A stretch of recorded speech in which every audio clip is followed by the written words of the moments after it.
مطهرة وهم فيها خالدون إن الله لا يستحيي أن يضرب مثلا ما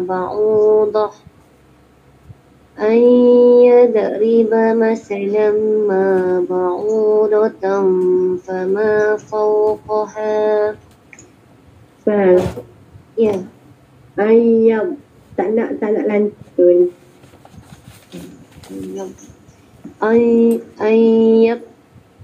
ayat riba boleh tak ni Ayam.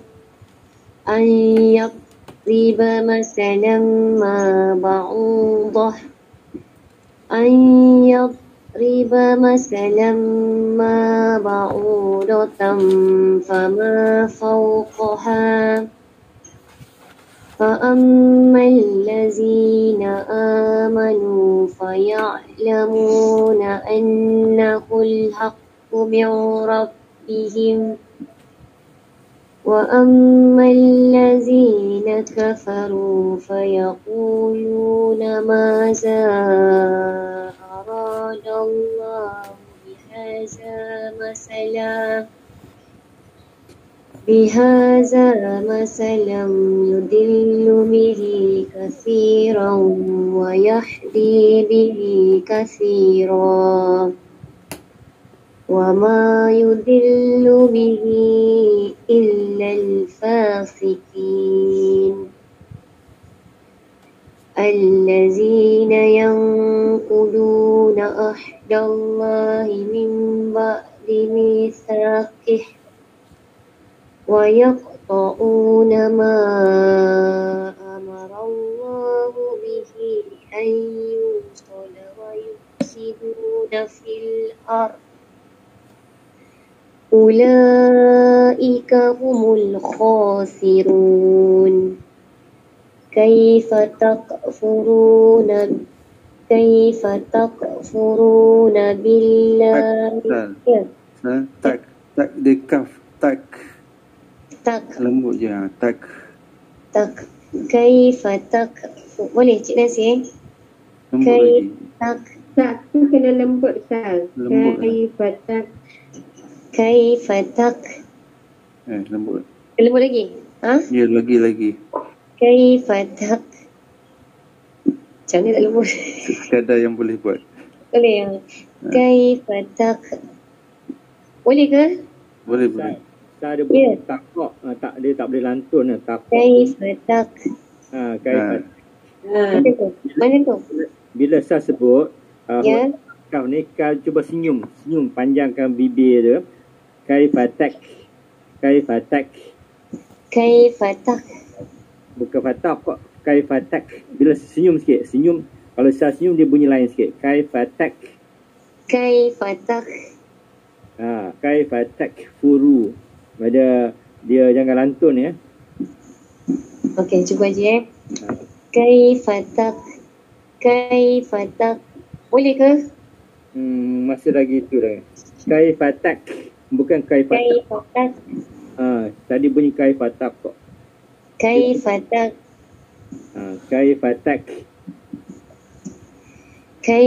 tak Okey betul. boleh kaifa takfuruna billahi wa kuntum amwatan fa ahyaakum summa yumitukum summa yuhyikum summa ilayhi turja'un هو الذي خلق لكم ما في الأرض جميعا ثم استوى إلى السماء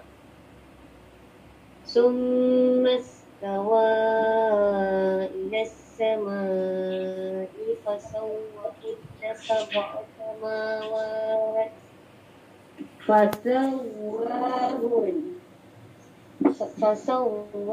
فسواهن سبع سماوات boleh Kak Ti? Tak boleh. wa wa wa wa huwa bikulli syai'in alim. Terjemahan 25. Dan sampaikanlah kabar gembira kepada orang-orang yang beriman dan beramal soleh bahawa disediakan untuk mereka syurga yang di bawahnya mengalir sungai-sungai. Setiap kali mereka berrezeki buah-buahan dari syurga, mereka berkata, inilah rezeki yang diberikan kepada kami dahulu. Mereka telah diberi buah-buahan yang sama dan di sana mereka memperoleh pasangan-pasangan yang suci. Mereka kekal dalamnya. 26. Sesungguhnya Allah tidak malu menjadikan nyamuk atau yang lebih kecil daripada itu sebagai perumpamaan. Bagi orang-orang yang beriman, mereka mengetahui bahawa itu adalah kebenaran daripada Tuhan. Tapi mereka yang kafir berkata, apa maksud Allah membuat perumpamaan ini? Menerusi perumpamaan ini, ramai orang yang dibiarkannya sesat. Orang itu sesat kerana keingkarannya dan tidak mahu memahami petunjuk-petunjuk Allah. Dan ayat ini disebabkan mereka ingkar dan tidak mahu memahami mengapa Allah menjadikan nyamuk sebagai perumpamaan, maka mereka itu menjadi sesat. Dan ramai juga orang yang diberi petunjuk. Namun tidak ada yang sesatnya dengan perumpamaan itu melainkan orang-orang yang fasik. Orang yang fasik adalah orang yang melanggar ketentuan-ketentuan agama, baik berupa ucapan maupun perbuatan. 27, iaitu orang-orang yang melanggar perjanjian Allah setelah perjanjian itu diteguhkan dan memutuskan apa yang diperintahkan Allah untuk disambungkan dan berbuat kerosakan di bumi. Mereka itulah orang-orang yang rugi. 28. Bagaimana kamu ingkar kepada Allah padahal kamu tadinya mati, lalu dia menghidupkan kamu, kemudian matikan kamu, lalu dia menghidupkan kamu kembali. Kemudian kepadanya lah kamu dikembalikan. 29. Dialah Allah yang menjadikan untuk kamu segala yang ada di bumi. Kemudian ia menuju dengan kehendaknya ke arah bahan-bahan langit, lalu dijadikannya 7 langit dengan sempurna dan dia maha mengetahui akan tiap-tiap sesuatu.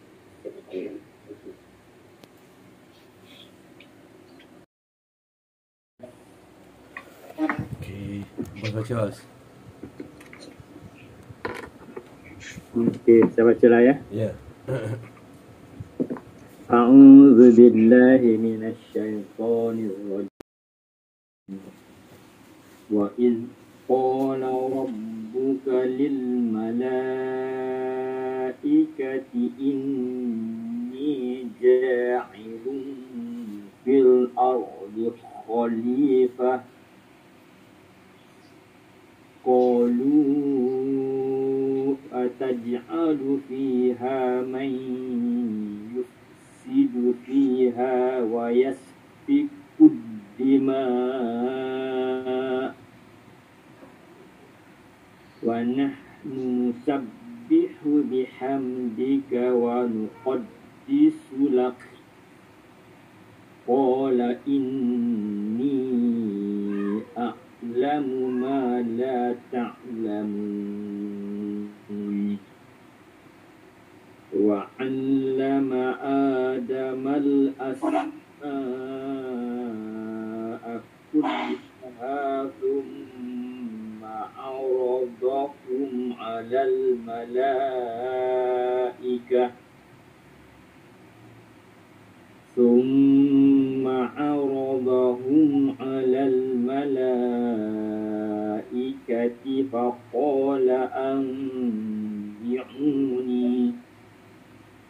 فقال أنبئوني بأسماء هؤلاء إن كنتم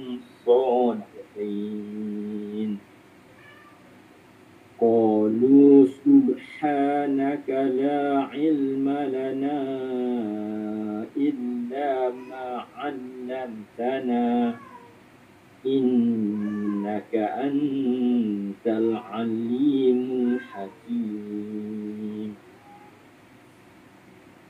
قال يا آدم أنبئهم بأسمائهم فلما أنبأهم بأسمائهم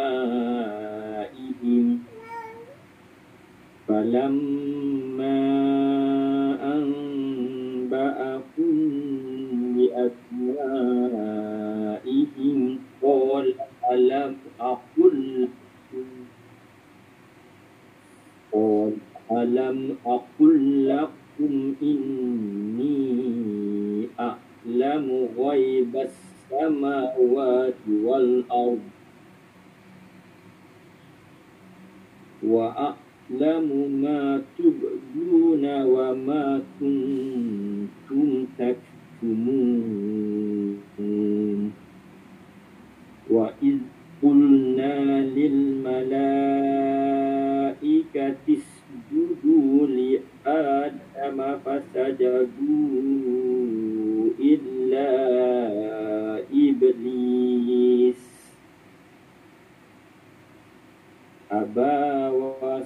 أبى واستكبر وكان من الكافرين وقلنا يا آدم اسكن أنت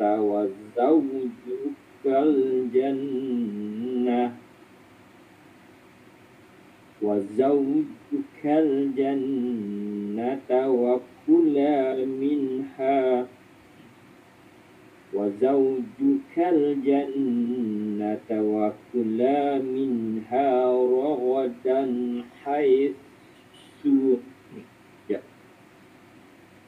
وكلا منها رغدا حيث شئتما ولا تقربا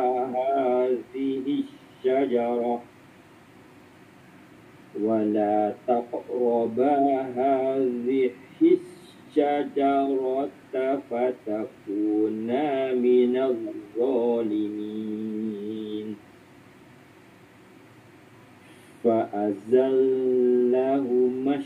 الشيطان عنها فأخرجهما مما كانا فيه وقلنا اهبطوا بعضكم لبعض عدو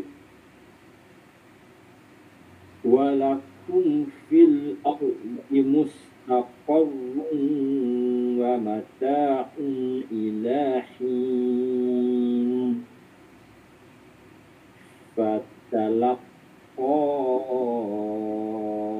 آدم من ربه كلمات فتاب عليه إنه هو التواب الرحيم.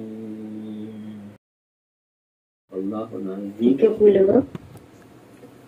Dan ingatlah ketika Tuhanmu berfirman kepada para malaikat, aku hendak menjadikan khalifah. Khalifah bermakna pengganti pemimpin atau penguasa di muka bumi. Mereka berkata, adakah engkau hendak menjadikan orang yang akan merosakkan dan menumpahkan darah di sana, sedangkan kami sentiasa bertasbih dengan memujimu dan mensucikanmu? Allah berfirman, sesungguhnya aku mengetahui apa yang tidak kamu ketahui. 31. Dan Allah mengajarkan Adam segala nama-nama benda, kemudian diperlihatkan kepada para malaikat. Lalu dia berfirman, sebutkan kepadaku semua nama benda ini jika kamu golongan yang benar. 32. Mereka menjawab, Maha Suci Engkau, tiada yang kami ketahui melainkan apa yang telah Engkau ajarkan kepada kami. Sungguh Engkaulah yang Maha Mengetahui dan Maha Bijaksana. 33.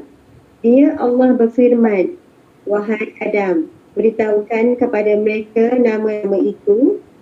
Sedia Adam menyebutkan nama-nama itu. Allah berfirman, bukankah telah aku katakan kepadamu bahawa aku mengetahui rahsia di langit dan di bumi, dan aku mengetahui apa yang kamu zahirkan dan apa yang kamu sembunyikan. Keempat, dan ingatlah ketika kami berfirman kepada para malaikat, sujudlah kamu kepada Adam, maka mereka pun sujud kecuali Iblis.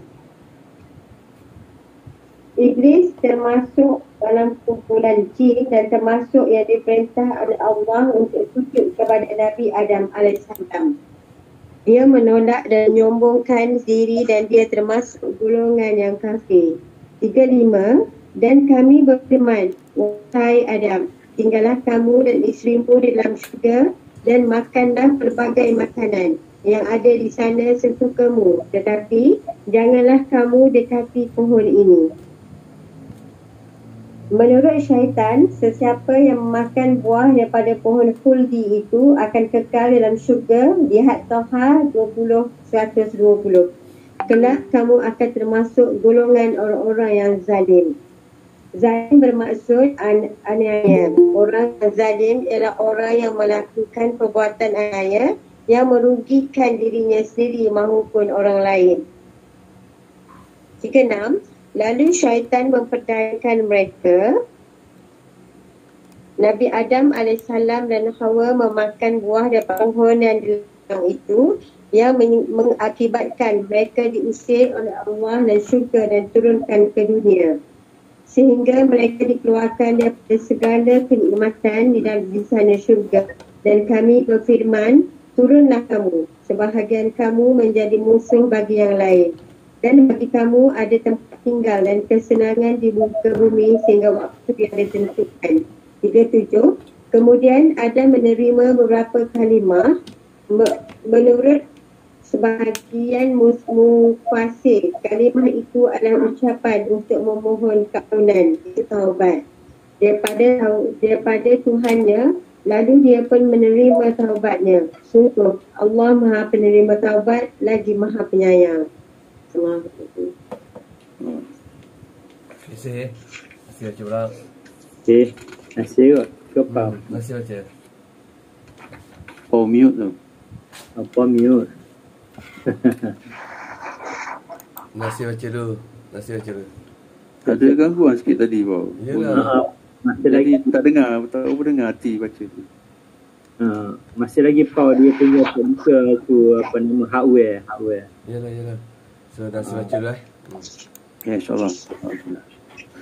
أعوذ بالله من الشيطان الرجيم قلنا اهبطوا منها جميعا فإما يأتينكم مني هدى فمن تبع هداي فلا خوف عليهم ولا هم يحزنون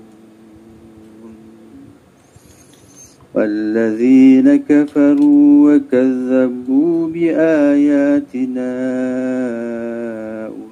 أولئك أصحاب النار هم فيها خالدون يا بني إسرائيل اذكروا نعمتي التي أنعمت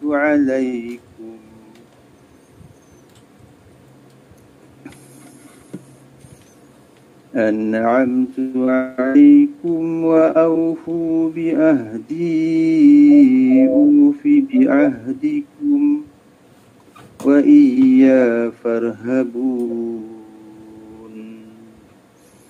وآمنوا بما أنزلت مصدقا لما معكم ولا تكونوا أول كافر به ولا تشتروا بآياتي ثمنا قليلا وإياي فاتقون ولا تلبسوا الحق بالباطل وتكتموا الحق وأنتم تعلمون وأقيموا الصلاة وآتوا الزكاة واركعوا مع الراكعين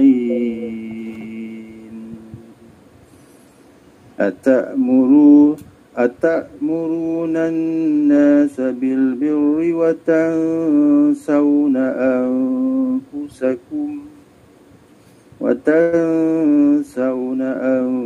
أنفسكم وأنتم تتلون الكتاب أفلا تعقلون واستعينوا بالصبر والصلاة وإنها لكبيرة إلا على الخاشعين الذين يظنون أنهم ملاقو ربهم وأنهم إليه راجعون يا بني إسرائيل اذكروا نعمتي التي أنعمت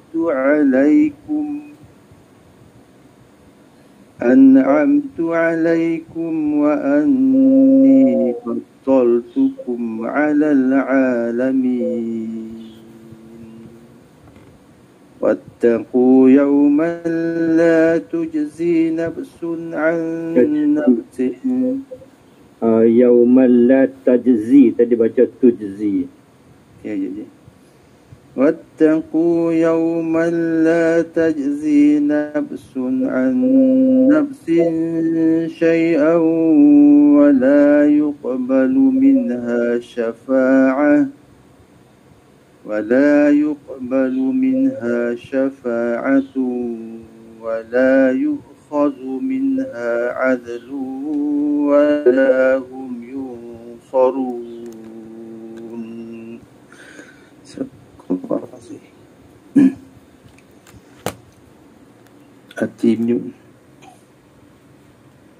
Terjemahan ayat 38. Dan kami berfirman, turunlah kamu semua daripada syurga. Kemudian jika datang kepadamu petunjukku, maka barang siapa mengundi petunjukku dengan cahaya, tiada ketakutan dan duka cita ke atas mereka. 39. Bagi orang-orang yang kafir dan mendustakan ayat-ayat kami, mereka itulah penghuni neraka. Mereka kekal di dalamnya. 40. Wahai Bani Israel, Israel adalah sebutan bagi Nabi Yaqub alaihissalam. Bani Israel adalah keturunan Nabi Yaqub alaihissalam dan sekarang dikenali sebagai bangsa Yahudi. Ingatlah nikmatku yang telah aku berikan kepadamu dan penuhilah janjimu kepadaku. Di antara janji Bani Israel kepada Allah ialah hanya menyembahnya, tidak mengadakan sekutu baginya, serta beriman kepada Nabi Muhammad SAW sebagaimana yang dinyatakan di dalam Taurat. Nescaya aku penuhi janjiku kepadamu dan takut bahaya kepadamu. 41. Dan berimanlah kamu kepada Al-Quran yang telah aku turunkan yang membenarkan Taurat yang ada padamu, dan janganlah kamu menjadi orang pertama yang ingkar kepadanya. Janganlah kamu menjual ayat-ayatku dengan harga yang murah dan bertakwalah hanya kepadaku. 42. Dan janganlah kamu mencampur adukkan kebenaran dengan kebatilan. Batil bermaksud kesalahan, kejahatan, kemungkaran dan sebagainya. Dan janganlah kamu menyembunyikan kebenaran sedangkan kamu mengetahuinya. 43. Dan dirikanlah solat, tunaikan zakat, rukuklah bersama orang-orang yang rukuk. 4. Kenapa kamu menyuruh orang lain mengerjakan pekerjaan sedangkan kamu lupa akan semua sendiri? Padahal kamu membaca kitab Taurat, tidakkah kamu mengerti? 4.5. Dan mohon pertolongan kepada Allah dengan sabar dan mengerjakan solat. Dan solat itu sungguh berat kecuali bagi orang-orang yang khusyuk. 4.6. Iaitu orang-orang yang yakin bahawa mereka akan menemui Tuhannya dan bahawa mereka akan kembali kepadanya. 4.7. Wahai Bani Israel, kenangkanlah nikmatku yang telah aku berikan kepadamu. Dan aku telah melebihkan kamu daripada semua umat yang lain di alam ini pada masa itu. 48. Dan takutlah kamu pada hari ketika tiada seorang pun yang dapat membela orang lain walaupun sedikit. Dan sebarang syafaat ialah pertolongan yang diberikan oleh Rasul atau orang-orang tertentu untuk meringankan azab atau beban seorang di akhirat dengan izin Allah. Dan sebutan tidak akan diterima dan tidak akan tolong.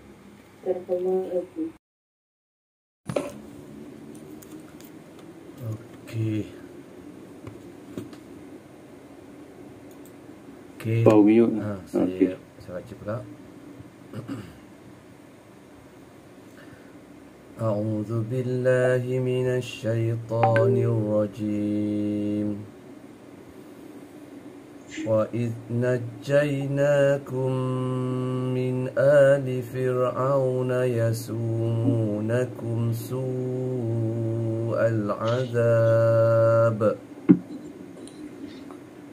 يسومونكم سوء العذاب يذبحون أبناءكم ويستحيون نساءكم وفي ذلكم بلاء من ربكم عظيم وإذ فرقنا بكم البحر فأنجيناكم وأغرقنا آل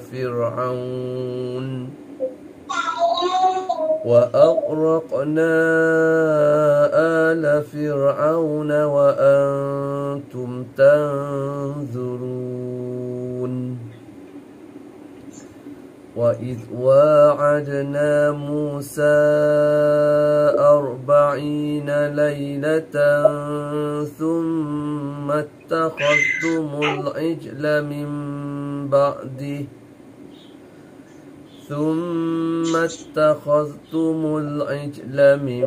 بعده وأنتم ظالمون ثم عفونا عنكم من بعد ذلك لعلكم تشكرون وإذ آتينا موسى الكتاب والفرقان لعلكم تهتدون وإذ قال موسى لقومه يا قوم إنكم ظلمتم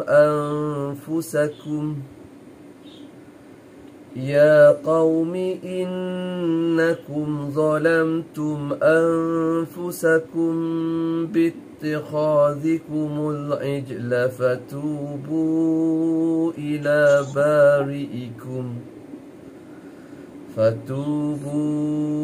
إلى بارئكم فاقتلوا أنفسكم ذلكم خير لكم عند بارئكم فتاب عليكم إنه هو التواب الرحيم وإذ قلتم يا موسى لن نؤمن لك حتى نرى الله جهرة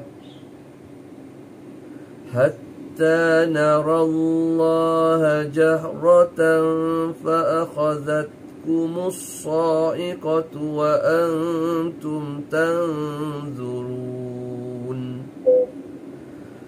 ثم بعثناكم من بعد موتكم لعلكم تشكرون وظللنا عليكم الغمام وأنزلنا عليكم المن والسلوى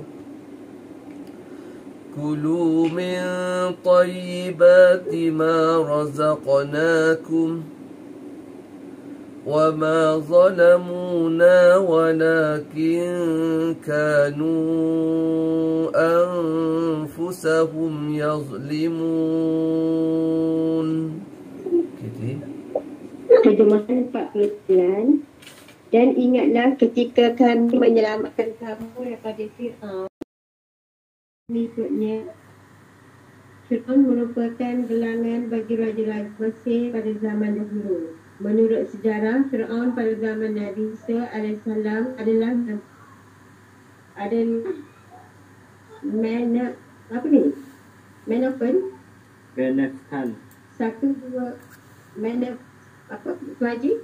Meneftan. Meneftan. 1234 Sebelum Masihi. Ya. Anak kepada Ramses. Mereka menimpakan cesaan yang sangat berat kepadamu. Mereka menyembelih anak-anak lelakimu dan membiarkan hidup anak-anak perempuanmu. Itulah ujian yang besar dari Tuhanmu. 50. Dan ingatlah ketika kami membelah laut untukmu sehingga kami selamatkan kamu dan kami tenggelamkan Fir'aun dan pengikut-pengikutnya sedang kamu menyaksikannya. 51. Dan ingatlah ketika kami berjanji kepada Nabi Musa untuk memberi Taurat kepadanya sesudah ia bersiap selama 40 malam, satu jangka masa yang dijanjikan Allah untuk menerima petunjuk Taurat.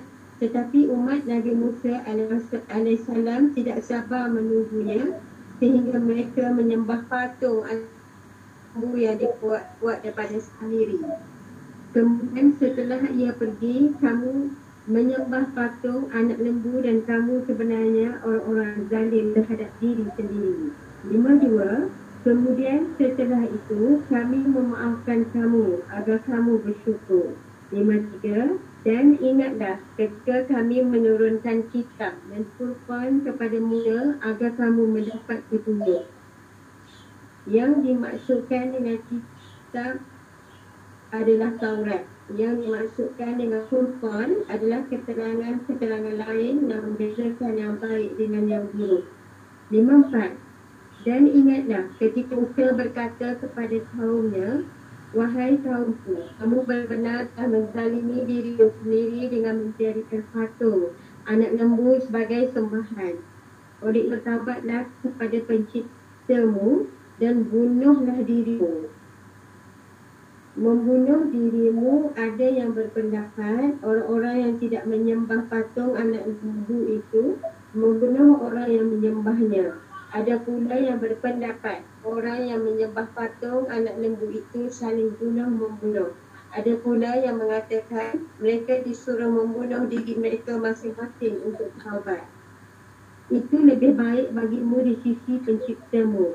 Dia akan menerima taubatmu. Sesungguhnya dia maha penerima taubat lagi maha penyayang. 55. Dan ingatlah ketika kamu berkata, wahai Musa, kami tidak akan beriman kepadamu sebelum kami melihat Allah dengan jelas. Lalu hadirinta menyembahmu sedang kamu menyaksikannya. 56. Kemudian kami membangkitkan kamu setelah kamu mati agar kamu bersyukur. 57. Dan kami menaungi kamu dengan awan dan kami turunkan kepadamu manna dan salwa. Manna ialah jenis madu, salwa ialah burung puluh. Makanlah bermakanan yang baik-baik daripada rezeki yang kami berikan kepadamu. Mereka tidak menzalimi kami, tetapi sebenarnya mereka lah yang menzalimi diri sendiri. Alhamdulillah.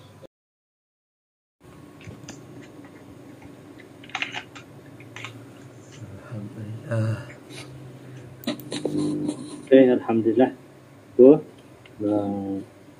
ini kita baca empat muka surat yang Aki masih lagi tak ada baca lagi terjemahan dia. Okay, tajwid dulu. Okay. Tak ada. Ada apa-apa nak bagi teguran, Pau? Tajwid, Pau? Apa kata saya just tunjukkan yang kita betulkan tadi, huruf kaf tu. Huruf kaf. So kita saya tengok sekejap huruf kaf tu sekejap ya. Huruf kaf. Huruf kaf. Ya, kaf. Saya refer kitab ni sekejap. Kaf. Batasan jim ho dan zarazas jim kaf huruf ni huruf lemah kan, huruf dia huruf lemah. Lepas tu pangkal lidah ditekan ke lelangit lembut, pangkal lidah ditekan ke lelangit lembut. Makhraj syam ni al-lisani, lidah, kaf. Mengangkat pangkal lidah dan menekannya ke lelangit lembut. Pangkal lidah terkeluar sedikit daripada makhraj qaf. Qaf, kaf. Maksudnya dia cakap pangkal lidah terkeluar sedikit dari makhraj qaf. Itu dia punya konsep dia. Tapi saya tak boleh nak bayangkan lagi. Tapi ada 5 sifat ni, sifatnya ada 5. 2 daripadanya sangat perlu dipelihara, itu istifal dan hamas. Istifal maknanya kita cakap istifal tu dia lemah. Istifal tu lemah. Sifat lemah merendah, menurun. Maksudnya sama macam sifat huruf ha ketawa tu, menurun.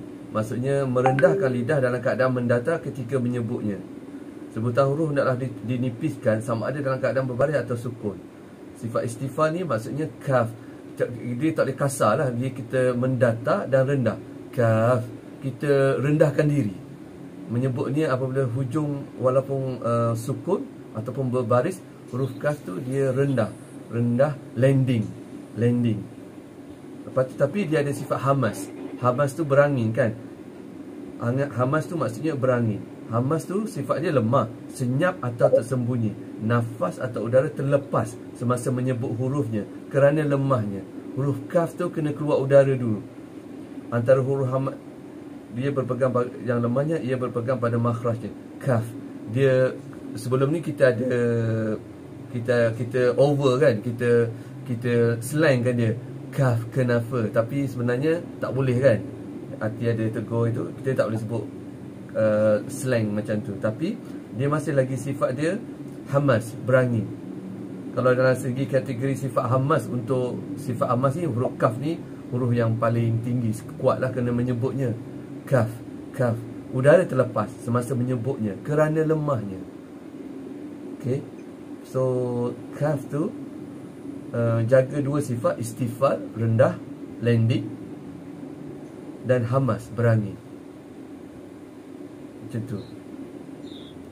Kaf tu semasa, dia juga ada sifat syiddah, kuat semasa menyebutnya. Hurufnya suara tertahan disebabkan tekanan yang kuat pada makhrajnya. Lepas tu dia ada hamas, dia ada infitah, renggang dan terbuka. Kaf, macam bos cakap tadi lah, senyum lah kan bos. Infitah, renggang dan terbuka. Berjauhan lidah dari lelangit yang menyebabkan suara dilepaskan dengan lapang dan terbuka, melahirkan suara yang ringan dan tipis. Itu infitah. Infitah maksudnya senyum. Kaf, lebarkan bibir tu. Berjauhan lidah dari lelangit yang menyebabkan suara dilepaskan dengan lapang dan terbuka, renggang dan terbuka. Kaf. Qaf, kalau qaf bulat, qaf bulat ke depan, qaf aqqa. But kalau kaf nipis, lebar. Kaf. Gabungan 4 sifat kan? Dia ada gabungan dia 5 sifat. Infitah, syiddah, Syiddah, ismat. Hamas, Ismat Istifa, Infitah. Macam tu. Dia So- ada 5 sifat lah. Nasir. Ya, 5. 5 sifat. Dia So gabung semua dalam satu. mungkin kalau kita kalau saya pesan pada Sal, mungkin Sal boleh ikut yang kata bos tu, kaf tu lebarkan bibir tu, lebarkan macam senyum kan, renggang dan terbuka. Lepas tu lam tu jangan rapat sangat dengan langit, berjauhan lidah dari langit. Kaf lebarkan, tapi lembutkan dia, jangan kop, jangan keras. Tak boleh.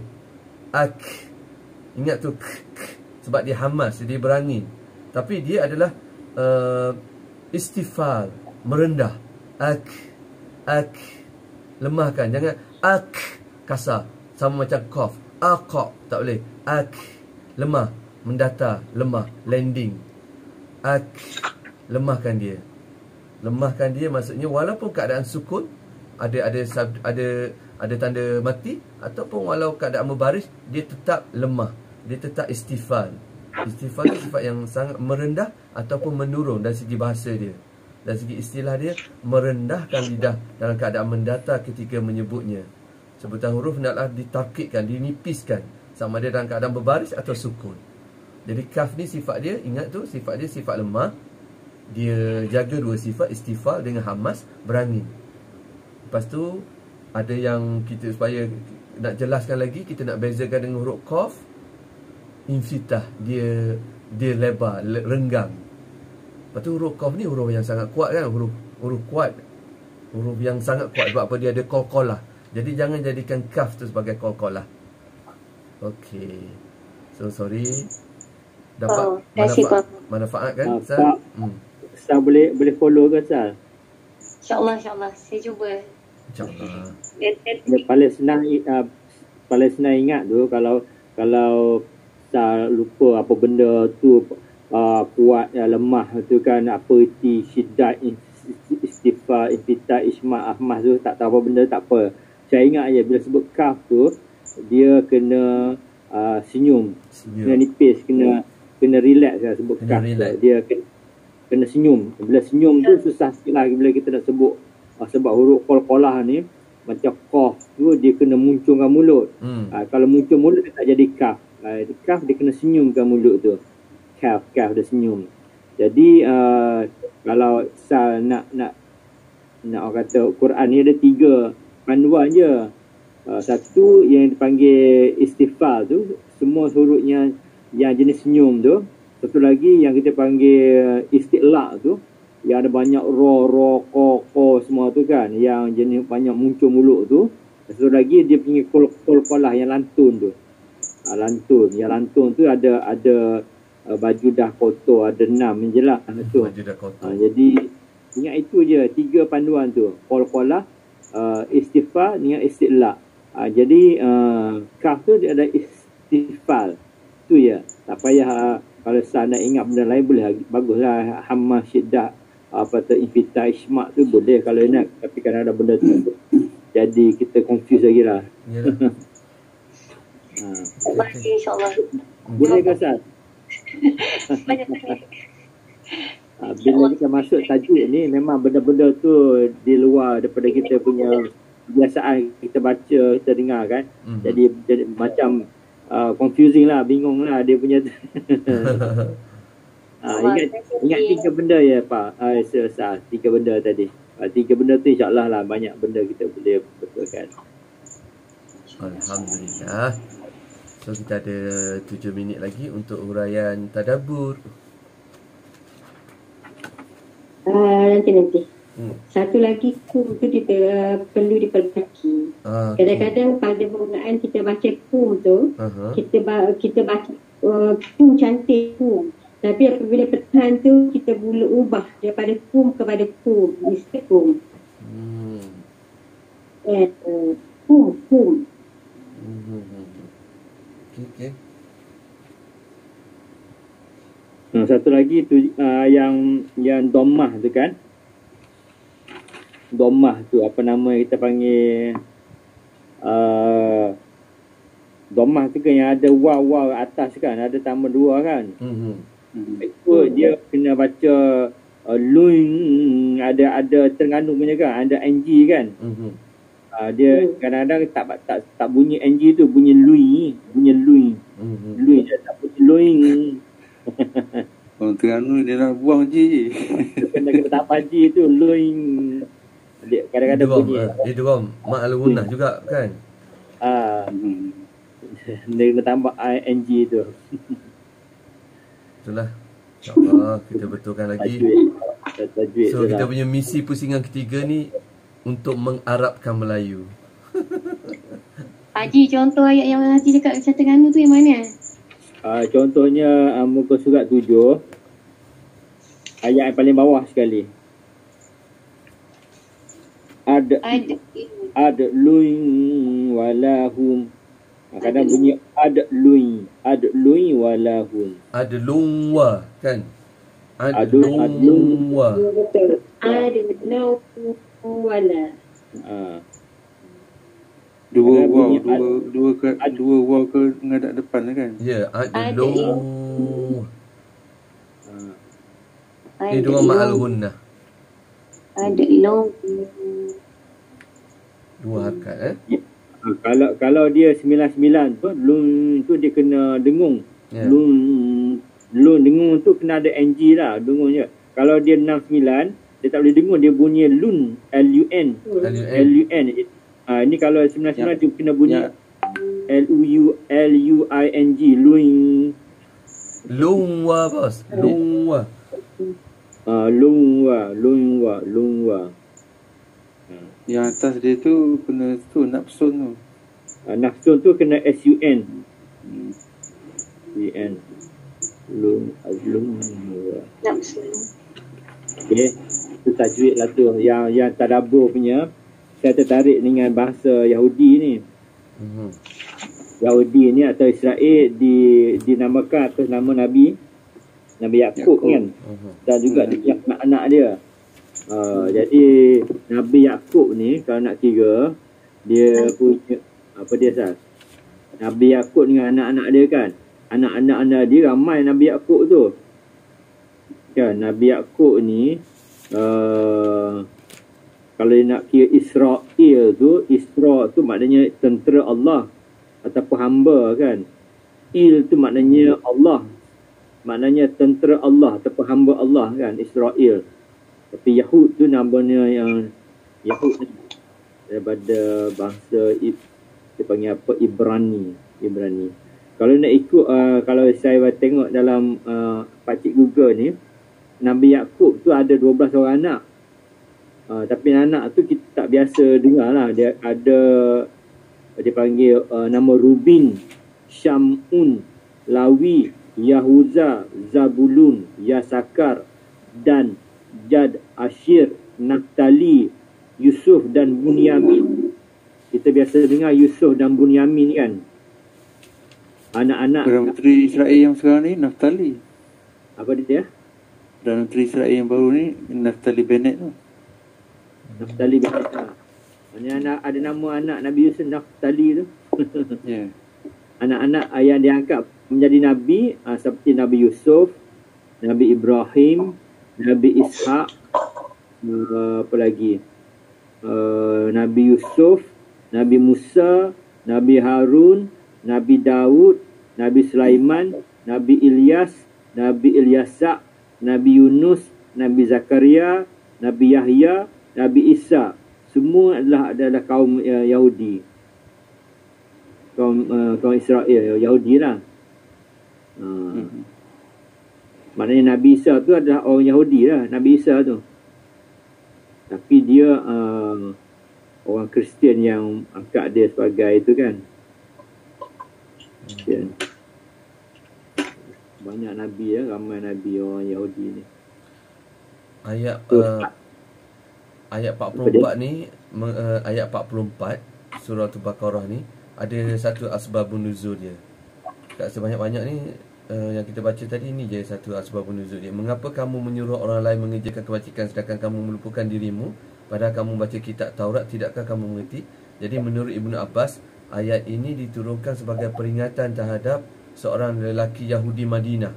Suatu hari lelaki itu menasihati para kerabatnya yang telah memeluk agama Islam agar berpegang teguh pada ajaran Rasulullah, namun ia sendiri tidak melakukannya. Hadis riwayat Wahidi dan As-Salabi dan Salabi. Okay. Maknanya dia orang ni daripada awal lagi dah munafikun. Kan? Yahudi. Sifat ketara dia orang. Betul kan? Ayat 54 tu, yang Samiri tu kan.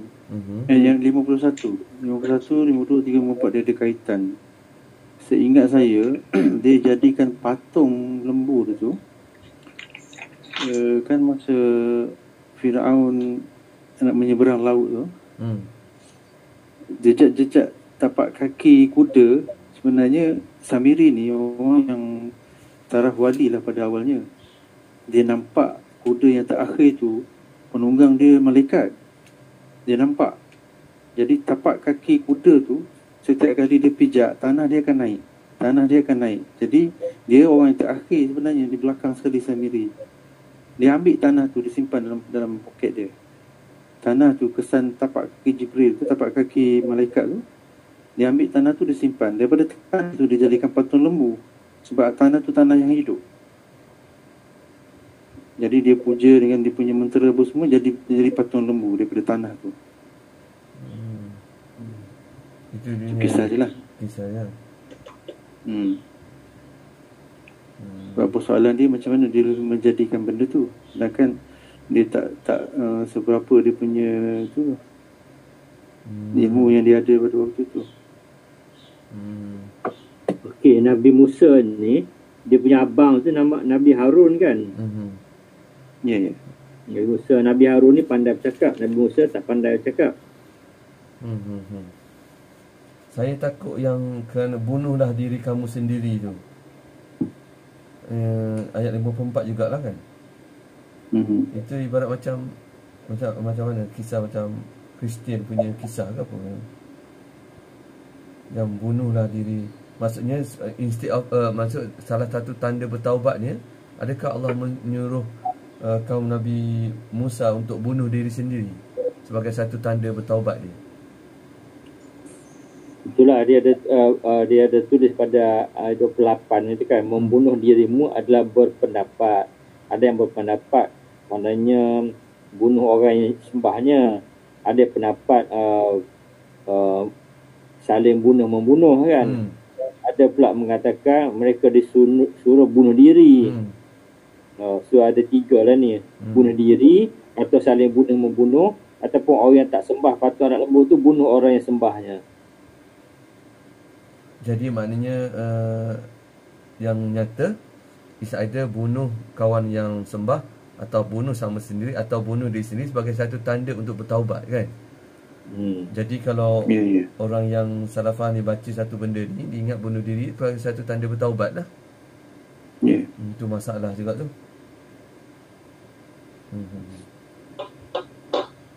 Saya ingat lupa ni, saya nak kena cari balik. Patung lembu ni akan diadakan kembali, dihidupkan kembali pada zaman Dajjal. Tapi patung tu semua daripada emas. Kisah dia ni, dia bersangkut paut. Sama juga macam kibas korban Qabil dan Habil dulu. Kibas tu dihadirkan balik waktu nak sembelih Ismail tu kan. Dan asal usul kibas tu daripada syurga lah. Okey, ayat 57 kan, manna dan salwa. Manna adalah sejenis madu, salwa adalah sejenis burung puyuh. Yang sekarang ni orang duduk jual kan, yang Arabic gum tu, Arabic gum daripada pokok yang dekat mana Sudan ni kan. Itu dia orang claim sebagai manna ya. Madu daripada pokok, betul ke? Arabic gum tu manna. Yang saya pakai sini je, Arabic gum tu dah bentuk powder lah. Ialah powder lah. Arabic gum tu dia panggil manna ke? Sebab ada setengah orang dia kata itulah manna, Arabic gum tu. Tapi kat sini manna adalah sejenis madu. Okey, okey. Dia 2-3 terjemahan kat situ. Ada apa ni, cakap manisan kan, mana kan. Tapi Arabic gum tu dia tak manis kan? Tak manis. Tak manis, dia tawar je. Arabic gum tu. Kat Kota Baru ada restoran Manna Wasalwa. Oh ya ke? Area mana? Dekat mana tu? Dulu saya nak pergi kat tempat tu guru dulu. Kat area Bacok rasanya. Baca. Kedai lalat boleh. Kedai lalat. Area kedai sana lah, kedai lalat. Pasal apa Kelantan ke? Jadi hamba tak tahu. Kita je lah. Cari-cari. Manna dan Sawa. Tengok ada tak Manna dan Sawa? Kira Kelantan ke? Yalah. Kau tahu pun. Orang sana. Ada restoran Manna wal Salwa, Loro Yunus Ada. Baru. Baru. Lorong Yunus kat mana tu Haji? Tidak tengok. Dengan Wanda Lorong Yunus. Loro Yunus di dia kat bandar lah. Dia Loro dekat Yunus. dengan Kopitiam kita Kota Baru, KB Mall. Dia dekat jalan Tuk Gading nak pergi ke Pulau Melaka. Dia Pulau Melaka, ya, Pulau Melaka, baru ingat. dia antara Pulau Melaka dengan Kota Baru yang hospital tu. Kat situ lah. Pulau Melaka tu jalan hospital kan hati kan? Pulau Melaka tu nak pergi ke rumah Tok Guru ni Aziz tak? Yalah Yalah kedai lalat Pulau Melaka. Pulau Melaka tu dekat JPJ lah tu. Atas Pulau Melaka tu dipanggil Kota Raja Jembal kan? Kota Raja Jembal tu. Jadi restoran Manna Wasawa ni dia dekat dengan Kota Baru. Dia dekat-dekat dengan hospital tu. Dia dekat dengan traffic light jalan tu. Oh. Baru dia. Carilah dalam Google ada restoran Manna Wasalwa. Ada pun. Dekat situ dia jual apa? Dia tu dia buat apa? Kejap dia tak ada cakap apa-apa. Restoran je lah. Restoran, sekejap nampak macam restoran biasa je. Dia jual nasi, ada nasi lah, ada macam biasa je, lauk-lauk biasa je tengok. Ada menu dia. Menu dia nasi goreng, ayam daging, sayur, tom yam, udang, sotong, macam tu lah. Bolehlah cuba hati. Sudah nak balik Kelantan kita cubalah. Dia macam tom yam sikit lah. Restoran dia panggil restoran Ikhwan sebenarnya. Tapi dia nama Ikhwan. Ikhwan restoran ni apa? Al-Alqam lah. Al-Alqam lah ni. Restoran Al-Alqam lah. Rufaqah.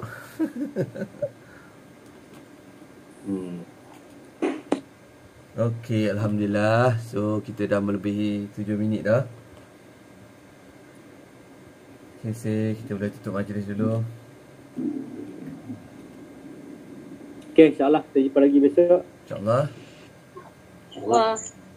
Okay, Allahumma Marhamna bil Quran waj'alhu lana imaman wa nuran wa hudan wa rahmah.